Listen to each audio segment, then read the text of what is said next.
Joel Klatt, Fox Sports, and you see him on the Big Noon Kick every week. He is with us each week, courtesy of mybookie.ag. Don't forget that code next round to get 110% sign-on bonus. Absolutely free money when you sign on there at mybookie.ag with code next round. Klatt, what is up? How are you today? Good.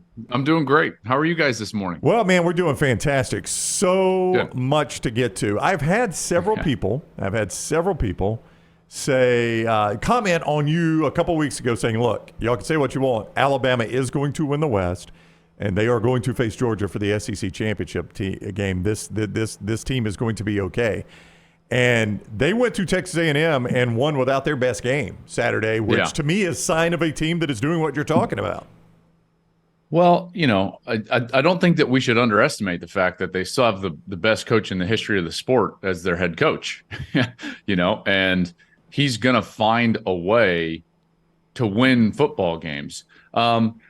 There are very few guys, and I think Belichick, save for this year, take this year out of the equation, but Belichick found ways to win at the top end of the NFL with different styles of teams and different rosters. Saban has been able to do that at Alabama. We've seen different style and philosophy of football win national championships under him, and several different styles of assistant coaching staff, personalities, everything. Normally, guys only have top-end success with one style, one philosophy, and one cycle of recruits or assistant coaches. That's generally what happens at either level, the NFL or college level. Saban's obviously unique in this regard. And so that was part of the reason why I had the sentiment that I did a couple of weeks ago, is because this guy is not married to a system. He's not married to an assistant coach or a specific style of quarterback or a specific quarterback individually. He has won in so many different ways. So to think that he wouldn't win in just a different way. Now, do they have as great a team as they've had in the past? No. I think that their ceiling is probably lower, but the notion that they couldn't have top end success, I think was wrong, even with the loss to Texas. And even though Texas lost, I still think Texas is a good football team. They just made too many mistakes in that game, or else they would have beaten Oklahoma. But what you see now from Alabama is the development. I loved watching that game and the development of the passing game. Couldn't run it, and yet they were still able to have success. And I think that's a testament to the flexibility of what Saban brings. He's going to find a way to play a brand of football that wins the game. I think there was a lot of the college football world that had reservations about Carson Beck. And I think there were a lot of fan bases that were like, well, let's see if this guy's a good quarterback. He is getting better and better, was able to find a way to win that first road start or hostile environment against Auburn. And then last week against a good Kentucky defense, he carved them to pieces. That kid can play. He can. And there were a few of those throws that were eye-opening throws. Not just like, okay, he had the numbers and he played well. He had a few of those throws that were like, wow, that was on the money, on time. And I like what I see from Carson Beck. And here we go with Georgia. Up to this point, guys, let's be, if we're very honest, they haven't looked like themselves. I've said it. I'm sure you've said it at times. I brought up the numbers at the line of scrimmage, I believe, last week. And last Saturday was a reminder that complacency is their toughest opponent on their schedule. Themselves, Georgia is the toughest opponent on their schedule. And when they want it, they got fifth gear. And there's not many teams that can go to that spot with them. You look at what that was, and it's like, okay. We got a ranked team, thinks pretty highly of themselves, come to our place. Let's show them what we can do. It's like Usain Bolt in a semifinal round.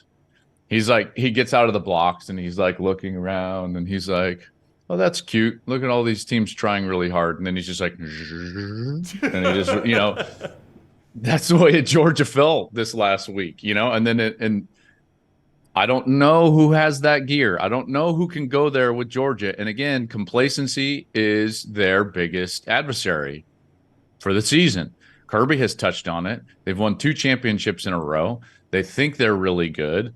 They're going to have some games where they don't play their best. This is similar to 05 USC. Remember, 05 USC was in a few absolute shocking, games towards the end. Remember, Fresno State was a game in the Reggie Bush, back and forth. That was a game that shouldn't have been a game. And a lot of it comes down to the fact that these are still college-age kids. They're not going to play at their very top end every single week. But when they do, Georgia is still the class of college football. That's why I put them back at number 1. Biggest game in the country this weekend was the Red River. And I was surprised by two things.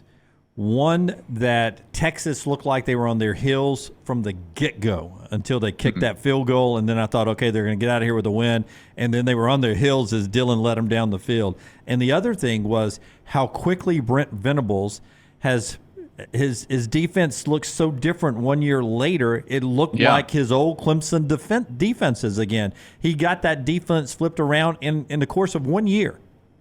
Yeah, he did. And it still, by the way, has a lot of room for improvement. It's not even where he would want it yet. So the way he builds defenses, he's got to have a really good, aggressive defensive line, an athletic defensive line that can move and be multiple, because he wants to play a lot of different fronts and structures and be varied in that respect.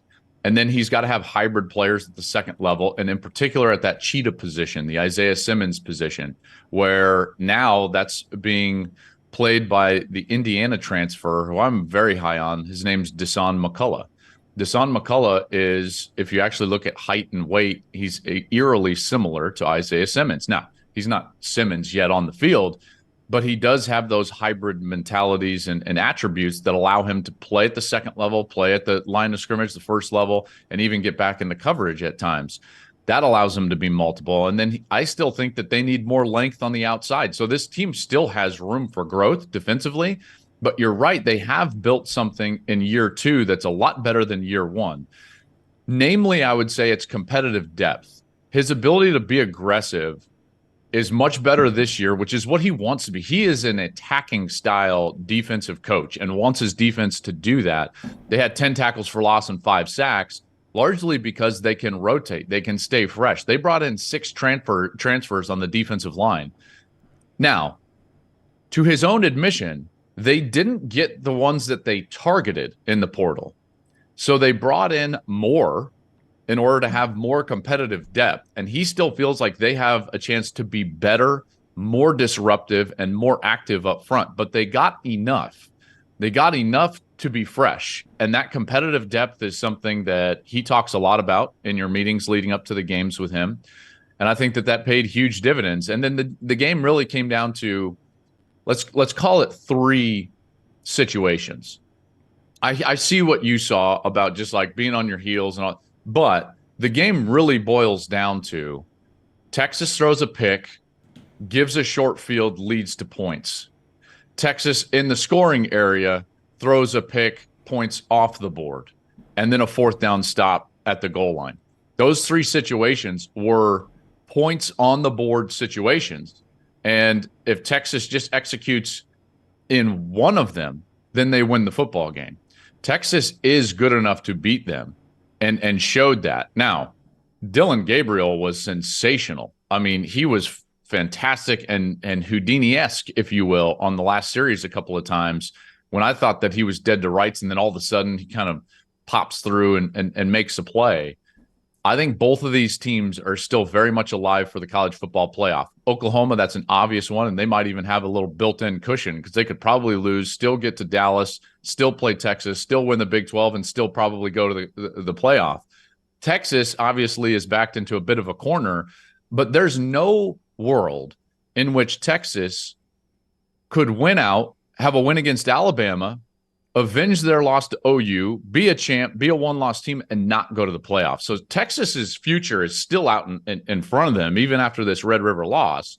They're just backed into a corner where they've got no margin for error. Joel Klatt is with us on the JohnstonRVCenter.com hotline. The Fox Sports analyst joins us each week, courtesy of MyBookie.ag. Don't forget code next round.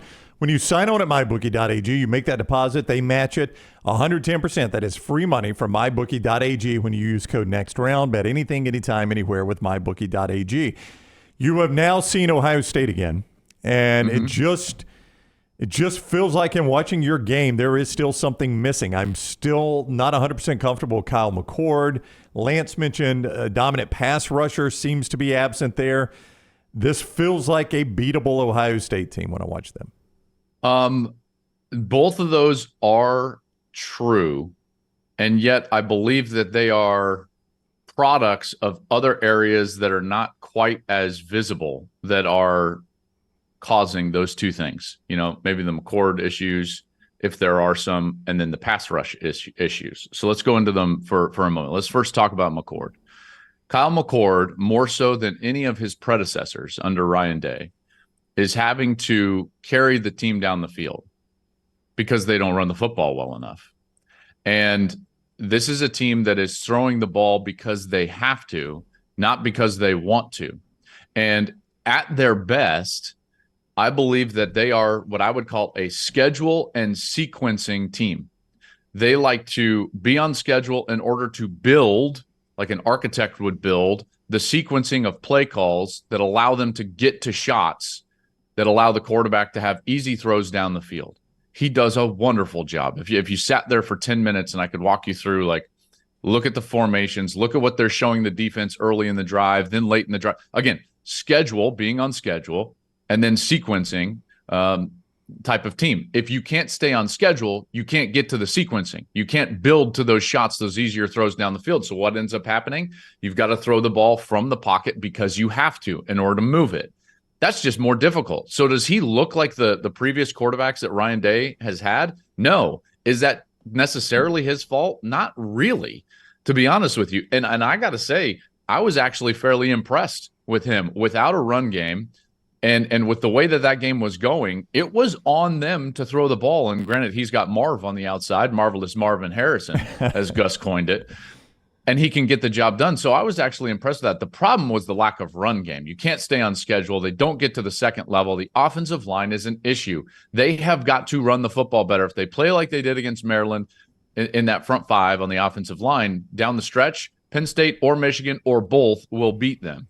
Now, the other part of that, the pass rusher, just very quickly, they are sacrificing their ability to get to the quarterback for a new philosophy on defense. And it's not something that has been widely talked about, but it has been something that has been incredibly successful. They got beat badly. Well, I shouldn't say badly. They got beat in those last two games because they could not limit the explosive plays of the opposition. Huge plays, second half of each of those games against Michigan and Georgia a year ago, I'm talking about. They gave up 18 plays of 40 or more yards last year, total. 8 of them were in those two losses alone. So their whole philosophy in the offseason was, listen, let's morph a little bit, not from a structure standpoint, but from a philosophy standpoint in order to limit those explosive plays. We don't want to give them up. We want to make them earn their way down the field. We want to bend and don't break a little bit more rather than being so aggressive and allowing some cheap scores for the opposition.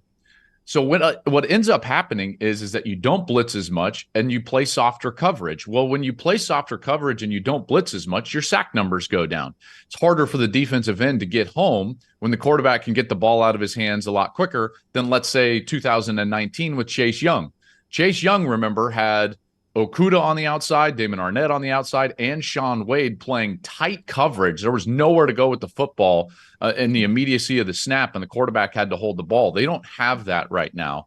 But that philosophy, I don't think is a bad thing because they aren't giving up the big play. In fact, if you look at the game against Maryland, they are so sluggish everywhere on that team, except for the fact that Maryland still had to earn it. So they didn't get a bunch of cheap scores outside of the short field that they got because of the botched punt, which wasn't even a fake punt. But you get what I'm saying. They held them back in the game. So this defensive philosophy is paying dividends, but there are unintended consequences like not being able to get to the quarterback as frequently as they have in the past. I am convinced. I said before the season LSU was going to win the national championship. Obviously off on that. But I am convinced this team would be 2-4 without Jayden Daniels. I feel bad for Jayden Daniels. The guys have over 900 total yards of offense the last 2 weeks and 9 touchdowns, and they really should have lost both those games.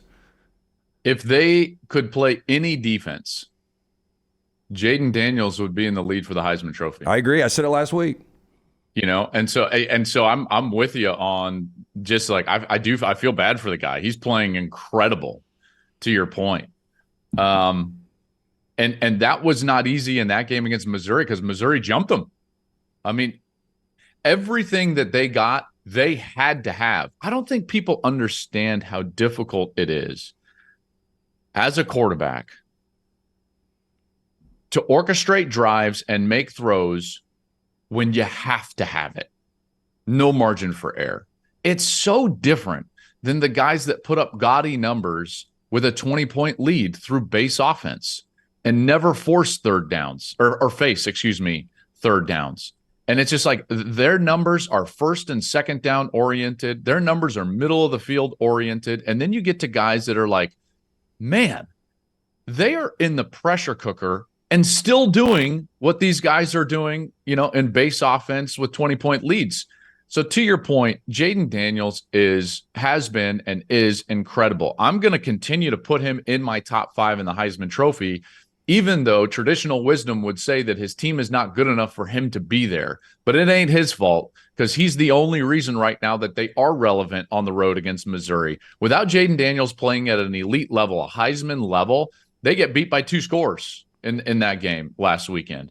So I do feel bad for him, and I don't understand it at all. They had one of the best transfer classes in the country. They had one of the best defensive players, if not the best defensive player, coming back, and they can't play defense. Something is totally wrong down there, and I don't quite know what it is. Jayden led them to scoring drives on 6 of their last 7 drives, to Joel's point. We'll end this segment here on the Sports Animal AM 560 with a call from Joel on the 714. Joel, you're on the air. We're talking Mario Cristobal's time management at the end. What's your thoughts, Joel?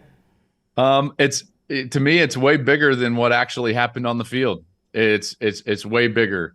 It goes to what I would now worry would be a complete fracture in the locker room. As a former player myself, I can tell you that the coach-player relationship is way different than a player-player relationship. Player to player, peer to peer, there's a lot of grace extended to your teammates that make mistakes. Now, you don't want them to make mistakes, and you can be frustrated if they continue to make the same mistake, but there's a lot of grace in the locker room in terms of peer-to-peer. What's more difficult to get over is when there is vertical trust broken. And it's like a parent breaking the trust of a child that never goes away. That's going to scar that child forever. And when the coach does what he did in the waning moments of that game, I don't know how the locker room looks at him in the eye on Monday. I don't understand how you trust him ever again. Now, that can seem hyperbolic, but I'm just telling you, as a player, you are doing everything in your power to win that game, and you do it. The game is over. It is over. You won it. You won the football game. And that choice stole that win from you. It's hard to win college football games. It just really is. And that choice stole the win from you. And this is where, when there is a parent-child relationship, when there is a boss-employee relationship, when there's a vertical relationship and or intimacy involved, like a spousal relationship, when trust is fractured, it's really hard to rebuild, almost impossible. And so that's what I'm worried about for Miami. It is not just about Saturday. It's about every meeting this point forward. And he says, hey, I got to have you guys. I need you to commit. I need you in this and this. And if I'm sitting in that team room, I'm like, this dude ripped a win right out of my chest. That's tough to get over. Yeah. Next time you choose me out for a mistake, I have to think in the back of my mind, why are you chewing me out, man? Yeah. Hey, by the way. And he didn't take accountability, there really, are Joel. 20 people on headsets. Yep. How is there not one person screaming to take a knee? Yeah. Screaming. Yeah. How on the last play are there not 2 or 3 players with their heels on the goal line? Oh, yeah. What? That was the other are thing. we doing? I know. You lose the fact that you let a receiver get behind you defensively. Like, you still could have won the game. Not only could have won the game, there were 74 yards and 26 seconds left. I know. It was amazing to watch. It really was. And that poor kid, Donald Chaney, should not be in that situation. I mean, he's just had a terrible weekend. Yeah, no, he's got to not his fault. Yeah, exactly. And by the way, if you're him and they like, what if they put on the film and they're like, what are you doing? I'd be like, what are you doing? Exactly. So like that's what I mean about that vertical relationship. I don't know how you get over that. There are some relationships that the trust is implied or implicit, and when it's fractured, it's almost insurmountable. That's one of those relationships, coach-player. All right, he is Joel Klatt. You will see him on the Big Noon Kick this weekend as he's got Indiana at Michigan. So I think it's the largest point spread I've ever called. Minus 34 at mybookie.ag. I joked on our morning show that you better have your Vin Scully hat on in the second half. Tell you some stories about these kids. Yeah. JJ McCarthy, he's known for roasting There was ducks in the times when you offseason. could tell he just opened up the media guide and just read. Yeah. He was good at it, though. Yeah. He was good, but it was the tone. JJ McCarthy In high won his school, sixth grade. he had a 2-home run game and a rivalry game, the 2-2 deep drive. Hit a home run in that game against a rival. I mean, he was so good.